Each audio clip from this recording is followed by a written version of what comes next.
Hey grade 9s, we're still looking at the nuclear age and the Cold War. Today we're going to look at Unit 2. Unit 2 is the USSR, Communism versus the West, Capitalism.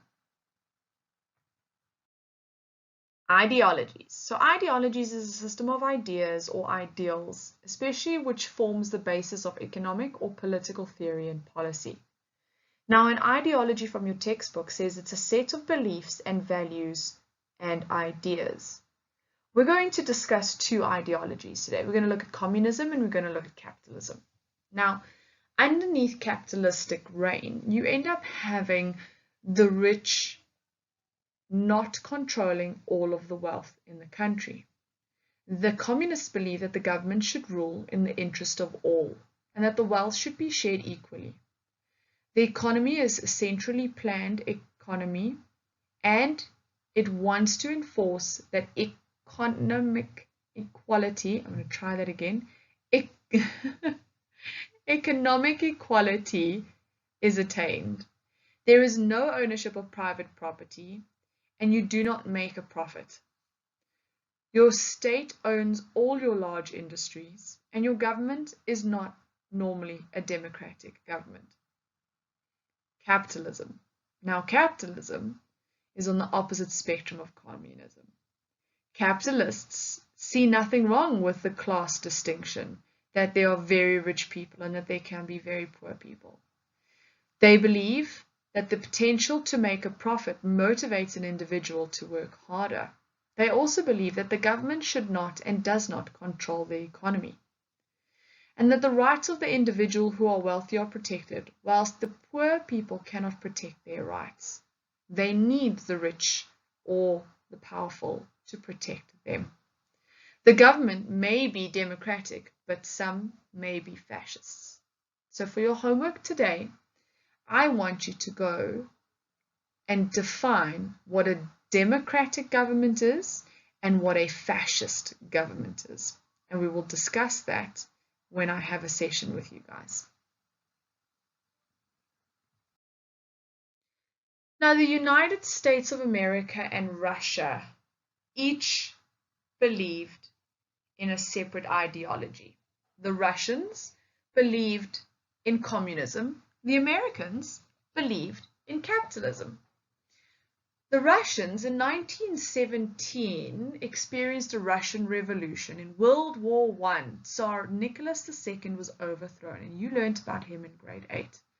The communist government then took over, and they were the Bolsheviks. The Bolsheviks were led by a leader called Lenin.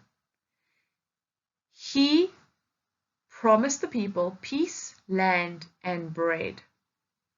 Russia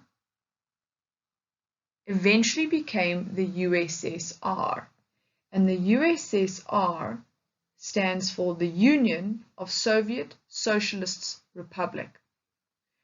The revolution was a turning point in the world history.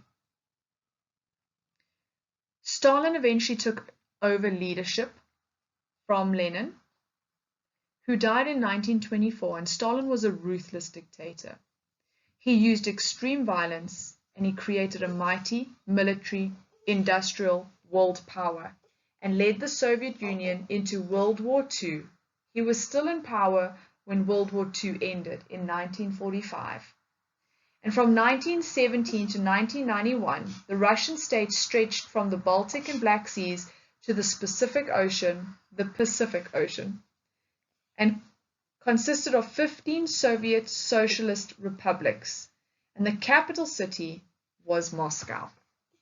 Now, your capitalists was the United States and the West. World War II ended and America became a powerful nation. The countries allied to the USA were called the West, in which this includes Britain. Their flag is the Stars and Stripes, or the Spangled Banner. I want you to complete activity 2 to interpret and classify the ideologies. And I'd also like you to go watch that video that's attached there. I'll put the link in the bottom of your notes that you can just click on it. It's Stalin's Rise to Power. Here's a nice overview of capitalism versus communism. Capitalism's at the top and communism's at the bottom. So on the top, if we look at the political ideology of a capitalist, we believe that power is given to the people. The policy of democracy lies in the belief that the power of the government ultimately falls into the hands of the people. As a democratic republic, America believed that the free elections and voting were defining cornerstones of how the government should operate. Furthermore, with the democratic free market system, Americans and others could dictate their own freedom and the future of their country. Underneath the communism rule, the defining ideas of communism lies in the belief that everything is being directed towards the state. Personal wealth, individual freedoms, and personal choice were all secondary to the health and the growth of the nation. They believed in a one-party system of government that merely served to operate based on what was all ultimately contributed towards the state. Equality, in a literal sense, defined communism. The economic ideology is that if the individual gains equals the wealth, it will become the buying power of a country, which will fuel the economy. So, America functions under a capitalistic economic system, and although there are government regulations on business and trade, Americans are free to develop, grow, and sustain whatever type of business or service they desire. In turn, this plays into the belief that the individual freedom to economically sustain oneself fits an idea that also having a say in one's government. The communists believe, specifically under Soviet leader Joseph Stalin, the Soviet Union operated under a command economy. In essence, under Stalin's 5-year plan, the nation would produce and manufacture a certain number of goods to meet specific quotas. Although this put much pressure on workers and industries, the Soviet economy grew tremendously, and in essence, the governments commanded the economy to produce what it needed, to where it needed to be. The societal ideology. Under the Democratic Republic, America's society beliefs stayed true to the ideas of less invasive, oppressive governments and individual freedoms and individuals' ability to expand one's wealth. Society in America aimed to be as true to the ideas of natural rights as possible. Opportunity was there, however, one had to achieve personally to get there. So despite concerns like the wealth gaps and poverty as a society, America believed they were truly free. Society under communism is essentially that all are equal. Everything again is aimed at contributing towards the state. The government is fully involved in economic and social affairs. Because of this, there are no classes or levels of wealth. Instead, all enjoy equal pay, treatment, benefits, and enjoy strong ideas of nationalism.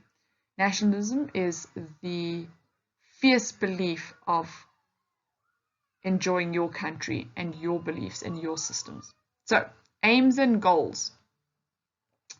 Goals and aims under America's democratic and capitalistic society are to preserve and expand these freedoms and rights.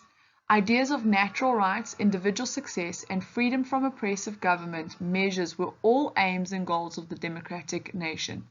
In addition to this, they aimed to preserve democracy where it existed, and also for countries who were under the threat of oppressive governments.